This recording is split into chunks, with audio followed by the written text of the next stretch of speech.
Hello, everyone. I came here today to talk about simple English that anyone can use.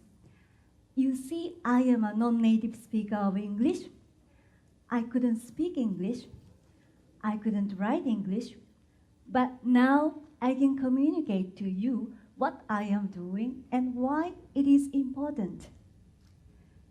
In fact, I can write about difficult things. My job is to describe technologies. So I write about LEDs, smartphones, or other complicated structures. Simple English, meaning speaking or writing clear and plain English, has changed my communication and changed my entire career.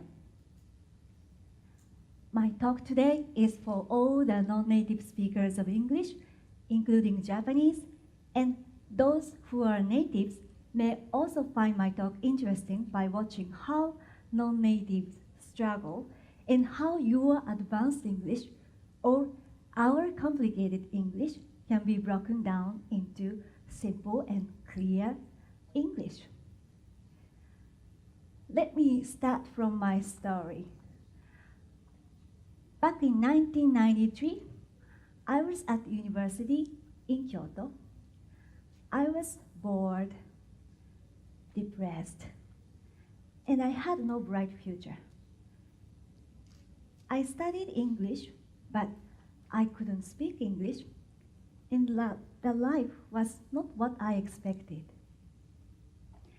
And after the university, I entered a company producing chemicals, and I did some translation from Japanese to English, but I was still bored and depressed. I had no fun at work. I couldn't write good English, and the life was difficult. And in the year 2000, I changed jobs and became a patent translator, and I started to write about technical stuff. I started to write about inventions on LED lamps, or smart keys for your automobiles, or copying machines, digital cameras, very technical stuff.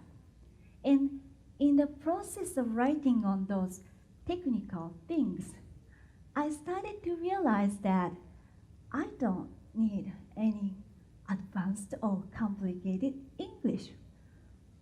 What I need is simple and plain, easy English to describe difficult things.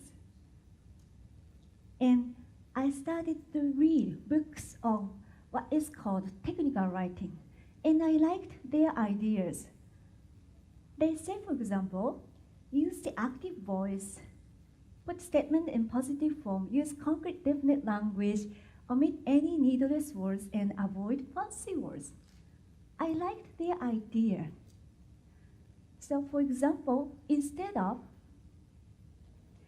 the gas does not have any odor, odor meaning smell, I wrote the gas is odorless by using the positive form. It is interesting to note that there are 7 steps that must be completed in order to make a successful presentation. I wrote, to make a successful presentation, 7 steps must be completed. This revision actually follows one of my favorite style manuals. They say, omit empty phrases such as, it is interesting to note that. Interestingly, they think that it is interesting to note that is an empty phrase. That interested me.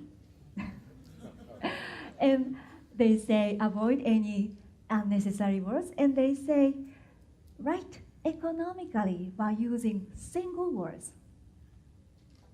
Many of you here may want to use, for example, in order to, in your speaking, in your writing, but then they say we should use only to. And I liked their idea. And I'll give you another example. This is a piece of writing from my student last week. He wrote, according to recent study, it has been shown that stress, people are stressful these days, stress can be a trigger of Alzheimer's disease. Excellent. Advanced and grammatically correct English. But then I rewrote. Recent research shows that stress can trigger Alzheimer's disease. In the process of this writing, I started to see a bright light. And I studied hard, worked hard, and within a year, I passed the first level technical writing test in Japan. And luckily, I was awarded by the Ministry of Education, Culture, Sports Science, and Technology in Japan. I was lucky. And then things started to change. I became a chief instructor at Japan Society of Technical Communication, JSTC, and I worked as a patent translator on a freelance basis for 10 years, and I published 2 books, one on the basics of technical writing and the other on patent translation. And last year, I founded a company in Kyoto. Until the year 2000, I was depressed and confused and even felt hopeless. I had never even dreamed of writing books, and I had no way of speaking in front of people.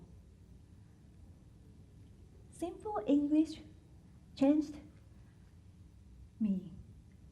Simple English motivated me, and I never gave up, and Simple English changed my entire life. And I am here hoping that spreading this idea will help people. Now, I want to share with you one tip for Simple English. Very easy one. Anyone can use this tip. So if you have your headsets on for your simultaneous translation, you can try taking them off and try finding the beauty or the power of Simple English. So let's begin. Okay. Use verbs. Verbs meaning words to express action. So smile or eat or run. Verbs are powerful, so use dynamic verbs rather than static ones. So for example, instead of I am a teacher of English, say I teach English. And instead of I belong to a soccer team, say I play soccer. And instead of it is difficult for me to speak in front of many people, say I cannot speak in front of many people. And instead of the number of non-natives here at TEDxKyotoUniversity or in the entire world is greater than the number of natives. You can also say non-natives outnumber natives by using only 3 words. So see, subject, verb, and an object. And somebody does something. And I also use the active voice whenever possible. For example, the active voice meaning that the subject is the doer of an action, and the passive voice meaning that the subject is the receiver of an action. Now compare the 2 sentences here. In the year 2011, I was sad. Tohoku was hit by the great earthquake. Or in the year 2011, the great earthquake hit Tohoku. Now you can see the active voice is more direct, clearer, and uses fewer words. In this process of revising, black clouds in my head, in my mind, disappeared altogether, and my life gets better. So I thought I should tell this idea to anyone who has less confidence in their English. You know, according to a survey conducted by the British Council, 72% of business people in Japan think they lack confidence in their English. And 90% of my students say they lack confidence in their English. So, from the year 2006, I go anywhere to teach this simple English to anyone, including business people and translators and engineers and students at the universities. I like them. I also teach at Kyoto University as well. I encourage them to write or to present their ideas or their technologies in simple English. And amazingly, they learn very quickly, and their confident smiles after the course moved me. They say simple English changed their communication. And you see, they look super happy.